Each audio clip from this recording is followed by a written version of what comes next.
আমি ৮০ দশক থেকে নির্বাচনের সাথে সম্পৃক্ত এবং সেই সময়কার যারা নির্বাচন কমিশনে ছিলেন বা প্রধান নির্বাচন কমিশনার ছিলেন তাদের সাথে যোগাযোগ থাকা এবং অনেক ধরনের বক্তব্য বিবৃতি দেওয়ার সুযোগ আমার হয়েছে। আজ পর্যন্ত সেরকম নির্বাচন কমিশন আমরা পাই নাই। মাঝখানে যেটা তত্ত্বাবধায়ক সরকারের অধীনে নির্বাচন হয়েছে সেখানে হয়তো কিছু জনগণের প্রত্যাশা ছিল। এখন যেখানে নির্বাচন কমিশনে অনাস্থায় পরিণত হয়েছে সেখানে অবজারভারদের আস্থায় নেওয়ার মতো আমি তো কোনো পরিবেশ এখনো দেখতে পাচ্ছি না। যদিও নির্বাচন কমিশন অনেক গালভরা বক্তব্য দিয়ে যাচ্ছেন, কিন্তু বাস্তবে মাঠের অবস্থা তো আপনারা দেখছেন। এখানে অবজারভারদের কাজ কি? আপনারা কি এখন বলতে পারবেন যে সারা বাংলাদেশ এবং সারা ঢাকা শহরে যেভাবে পোস্টার, ফেস্টুন, বিলবোর্ড এবং আরও ডিজিটাল যে সমস্ত কর্মকাণ্ড হচ্ছে এগুলো তো নির্বাচনকে কলুষিত করবে, এবং বড় রাজনৈতিক দলগুলো যেভাবে ভোটারদের বাড়ি বাড়ি গিয়ে প্রভাবান্বিত করছে, নানা রকম উপঢৌকন দিচ্ছে, নানা রকম মিথ্যা আশ্বাস দিচ্ছে বা আশ্বাস দিচ্ছে বাস্তবেও দিচ্ছে, সেগুলোর ব্যাপারে কি অবজারভারদের কিছু করণীয় আছে? বা নির্বাচনী মাঠে এগুলি কেউ মনিটরিং করছে? এবং আপনাদের আইনগত ক্ষমতা কি? আপনারা কি নির্বাচনের দিনে শুধুমাত্র থাকবেন? এখানে আপনি বলছেন যে নির্বাচনী কর্মীদেরকে, বিভিন্ন দলের কর্মীদেরকে সম্পৃক্ত করা, আমি এটার বিরোধিতা করি। রাজনৈতিক দলের নেতা কর্মীরা যদি সম্পৃক্ত থাকে নির্বাচনী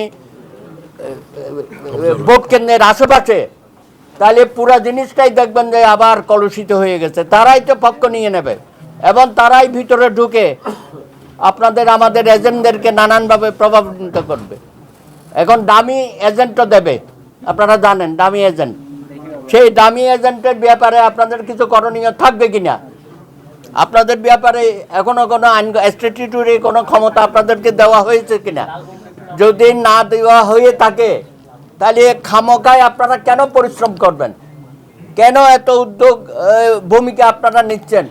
দিন শেষে দেখা যাবে অতীতে অবজারভাররা যে কাণ্ডটা করেছে জনগণের বিরুদ্ধে ভোট এবং ভোটাধিকারের বিরুদ্ধে গিয়ে যে কাজটা করেছে, আপনারাও হয়তো সেই কাজটাই করবেন। আমি এটা আপনাদেরকে হুঁশিয়ারি দিচ্ছি। আগামী দিনে ত্রয়োদশ জাতীয় সংসদ নির্বাচনে সত্যিকার অর্থে পর্যবেক্ষকের দায়িত্ব পালন করতে গেলে আপনাদের হাতে ক্ষমতা দিতে হবে। আপনারা যে সমস্ত অভিযোগ পাবেন ভোটের আগে এবং ভোটের সময়ে, প্রত্যেকটা অভিযোগ আপনারা নির্বাচন কমিশনকে দিতে হবে, সঠিকভাবে দিতে হবে, এবং সেটার ভিত্তিতে নির্বাচন কমিশন যেন কাজ করে। শুধু আইনশৃঙ্খলা বাহিনী, সেনাবাহিনী বা পুলিশ বাহিনীর উপর নির্ভরশীলতা দিয়ে কাজ করা যাবে না।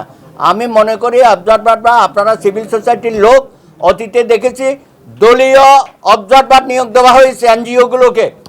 একমাত্র টিআইবি এবং সুজন ছাড়া বাংলাদেশে কোনো অবজারভাররা সঠিক তথ্য জনগণকে দেয় নাই। সেই কারণে আমি বলবো আপনাদেরও হয়তো ভবিষ্যতে অন্ধকার যদি আপনারা সেই রকম ক্ষমতা এবং দলীয় পর্যবেক্ষক যেন আপনারা না দেন। অতীতের মতো আমরা দেখেছি বিভিন্ন দলের লোকজন গিয়ে আপনাদের সাথে সম্পৃক্ত হয়, বিভিন্ন এনজিও কর্মীরা গিয়ে আপনাদের সাথে সম্পৃক্ত হয়। তারা ইলেকশনের দিন দলের পক্ষ হয়ে সেখানে কাজ করে, আর বাইরে এসে যখন বক্তব্য দেয় উল্টা একটা মিথ্যাচার করে।